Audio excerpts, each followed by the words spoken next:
आत्मानुभव कैसे होगा, आत्मा का श्रद्धान कैसे होगा, इस पे बहुत प्रवचन है कि भरत जी जब विषय भोगों में प्रवृत्ति करते हैं तब क्या सोचते हैं, इस पे प्रवचन है। सुनना चाहोगे? हाँ सुना दो जल्दी, हम भी सोचने लगेंगे। वैसे कुछ नहीं सोचते।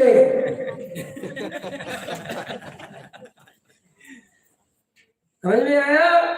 जब युद्ध का काल आता है तो युद्ध ही होता है।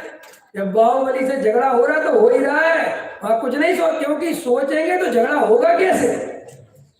ये तो कॉमन सी बात है ना भाई। तो साहब उनकी उस समय श्रद्धा का क्या होता है, तुम्हारी क्या होता है?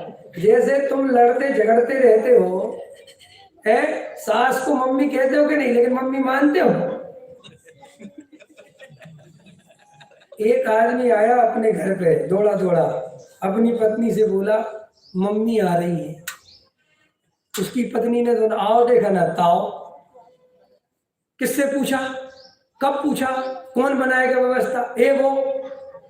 उसने कहा भगवान सुनो तो, नहीं सुनना मुझे, मना करो। उन्होंने कहा बहन जी तुम्हारी मम्मी आ रही। ओहो अच्छा ऐसा है क्या? अरे तुम पूरी बात क्यों नहीं बताते? ये है जगत का स्वरूप। भैया हम कितना ही समझाएं कि सास तुम्हारी मम्मी है, वो श्रद्धा में नहीं आता है। तुम लोगों के लिए अकेले नहीं बोल रहे हैं, इनकी भी तो सासें हैं ना। तुम सोचोगे तुम्हारी अकेली सास है, हमारी भी सास है। मेरी सास बहुत कहती है कि तुम मुझे अपनी मम्मी मान लो, हो ही नहीं सकता।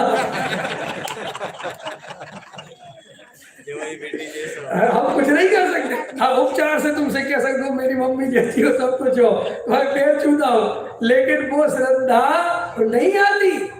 वो श्रद्धा की कितनी, आपको श्रद्धा की क्वालिटी देखो ना। क्या इसमें, क्या इसमें बुरा क्या माना? और बहू से बुरा मान तो बिल्कुल मत माना करो, बोला करो बहू तुझे सम्यक दर्शन है। ऐसी बहू होनी चाहिए, तू कभी मिथ्या दर्शन मत करियो। समझ में आया कि नहीं यार? बिल्कुल सही, जैसा वस्तु का स्वरूप है ऐसा मानती है वो। और अपन जबरदस्ती नहीं मान मान, क्या माने, कहां से माने?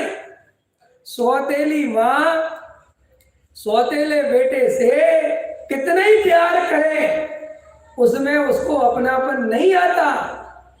और असली माँ कितने ही मारे पीटे, उसमें उसका परायापन नहीं आता। बोलो तुम्हारी क्रिया पे और तुम्हारे औदिक भावों पे सम्यक दर्शन कहाँ डिपेंड है? लेकिन हमने तो सारा सम्यक दर्शन उस श्रद्धा को परिणामों से और क्रियाओं से नापना सीखा है। तो भाई साहब आगम का सेवन करो अगर नहीं करा है तो, और अगर आगम के सेवन में अटके हो तो आगे बढ़ो, तर्क युक्ति लगा, और अगर तर्क युक्ति लगा ली है तो और आगे बढ़ो। पर गुरु की पहचान करो, उनका उपदेश सुनो, लेकिन गुरु के पीछे मत पड़ो। समझ में आया? गुरु जी को अपना काम करने दो और तुम अपना काम करो। गुरु जी को बार बार डिस्टर्ब मत करो। गुरु जी आपको ध्यान हुआ कि नहीं है? अपन कौन से गुरुस्थान में चले गए थे? ये चक्कर मत करो। समझ में आया? और पर गुरु का उपदेश जितनी जरूरत है उतना हो गया। उसके बाद आत्मानुभूति का काम स्वयं को, स्वयं के द्वारा, स्वयं के लिए, स्वयं में से करना है। किसी की कोई आवश्यकता नहीं है। आया? तो मैं अनुभूति स्वरूप भगवान आत्मा हूं। तो ये अनुभूति की वो करिए, मैंने व्याख्या लिखा है कि वह भगवान आत्मा अनुभूति स्वरूप लक्षण वाला है और सत्ता युक्त है।